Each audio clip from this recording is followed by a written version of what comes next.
Hello, Cho. Let's read a given question. The question says if the magnitude of intensity of electric field at a distance x on axial line and at a distance y on equatorial line on the given dipole are equal, then x is to y is option A given as 1 is to 1, option B given as 1 is to root 2, option C 1 is to 2, option D cube root of 2 is to 1. So, to understand the given question, we must understand as a key concept of electric field due to a dipole right. सबसे पहले तो हम dipole की बात करते हैं। So basically दो charges of equal magnitude but opposite nature that is let's say minus Q and plus Q separated by a small distance let's say L. So इसे हम कहते हैं एक डाइपोल, ठीक है ना। एंड अगर हम बात करें डाइपोल मोमेंट की, सो डाइपोल मोमेंट बेसिकली होता है P bar is equals to Q into two L. यहाँ पे अगर हम डिस्टेंस टू एल कंसिडर करते हैं, फॉर कैलकुलेशन कन्वीनियंस हम इसे 2L ले लेते हैं ताकि मिड पॉइंट से हमें LL डिस्टेंस मिल सके। So this is what the value of dipole moment we are getting Q into 2L, और इसका डायरेक्शन हमेशा होता है नेगेटिव से पॉजिटिव चार्ज की तरफ। So this are basic thing that we need to understand. अब हम सेंटर से अगर एक्शियल लाइन पे, एक्शियल लाइन वो लाइन होती है जो दोनों चार्ज को ज्वाइन कर रही होती है। अगर इस पॉइंट से if at a distance x हम मान ले कि एक पॉइंट है हमारे पास लेट्स से P। सो इस पॉइंट P के ऊपर जो इलेक्ट्रिक फील्ड आएगी ड्यू टू एक्सिस, तो हम ई ए लिख देते हैं due to axial case we are writing.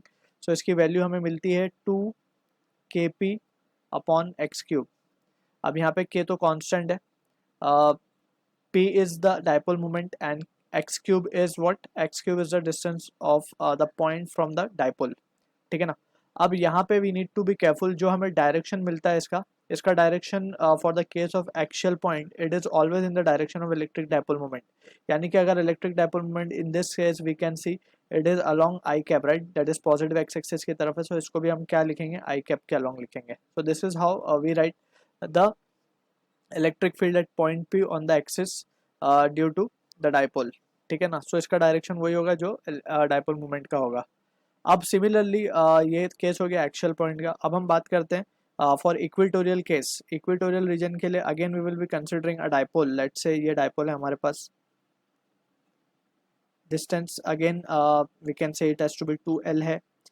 यहाँ पे हम मान लेते हैं इट इज माइनस क्यू, यहाँ पे हम मान लेते हैं प्लस क्यू है। और अब पॉइंट जो लेंगे it is at the perpendicular bisector, इसको हम अब एक्स मानेंगे, परपेंडिकुलर बाइसेक्टर, और इसी को हम कहते हैं कि इक्वेटोरियल रीजन में है अब पॉइंट पी। सो इस पॉइंट पी के ऊपर हम देख सकते हैं कि इस चार्ज की वजह से, प्लस क्यू की वजह से इलेक्ट्रिक फील्ड इस तरफ होगी, नेगेटिव की वजह से इस तरफ होगी। सो जो नेट इलेक्ट्रिक फील्ड होगी वो इस तरफ होगी, ई, राइट। सो जो ई का डायरेक्शन है वी कैन सी, अब डाइपोल मोमेंट का डायरेक्शन जो है वो है टुवर्ड्स राइट, इसका डायरेक्शन आ रहा है टुवर्ड्स लेफ्ट। सो हम क्या लिखेंगे फॉर इक्वेटोरियल रीजन, तो यहाँ पे हम ई लिख देते हैं। इसका फॉर्मूला आता है के पी अपॉन एक्स क्यूब, ये आधी हो जाती है, we can say it is less compare to that of the actual point, और इसका अब हम लिखेंगे minus I cap. So this is how we can say this is the case of equatorial line, और ये इक्वेटोरियल लाइन को हम perpendicular bisector line भी कहते हैं, और ये हो गया हमारा action line. So this are the two important thing. और इसके अलावा भी एक रैंडम केस आता है जहाँ पे हम कहीं पे भी किसी एंगल पे कंसिडर करते हैं, तो वहाँ पे जस्ट हम डायरेक्ट वैल्यू लिख रहे हैं, इलेक्ट्रिक फील्ड की वैल्यू हम लिखते हैं K P upon X cube under root of 1 + 3 cos square theta.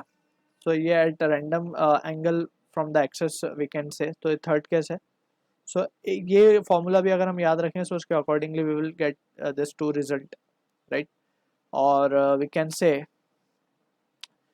इसका जो एंगल आता है इलेक्ट्रिक फील्ड का it is at alpha plus theta. So ये वी हैव ऑलरेडी डिस्कस्ड, ये डायरेक्शन है बेसिकली इसका, at an angle alpha plus theta from the horizontal, ठीक है। So anyways we will be discussing about the first two case, that is for axial case and for the perpendicular case. So यहाँ पे हम देख सकते हैं कि हमें जो क्वेश्चन में अब गिवन है वो गिवन है कि एक्शियल पे तो वो एक्स डिस्टेंस पे है, तो we can say for axial case हम जो फॉर्मूला लिखेंगे ई एक्शियल का वो क्या आ जाएगा, just we will be writing the magnitude. So 2 kp upon X cube हो जाएगा ये। अब बात करेंगे फॉर इक्वेटोरियल, फॉर इक्वेटोरियल के लिए हम क्या लिखेंगे, ई विल बी इक्वल्स टू के पी अपॉन, अब वाई डिस्टेंस पे बोला गया हो यानी कि एक्स की जगह क्या हो जाएगा, वाई हो जाएगा। So we will just substitute Y over here. So यहाँ पे हम देख सकते हैं कि अब हमसे बोला जा रहा है कि दोनों का मैग्नीट्यूड इंटेंसिटी सेम है, ठीक है ना।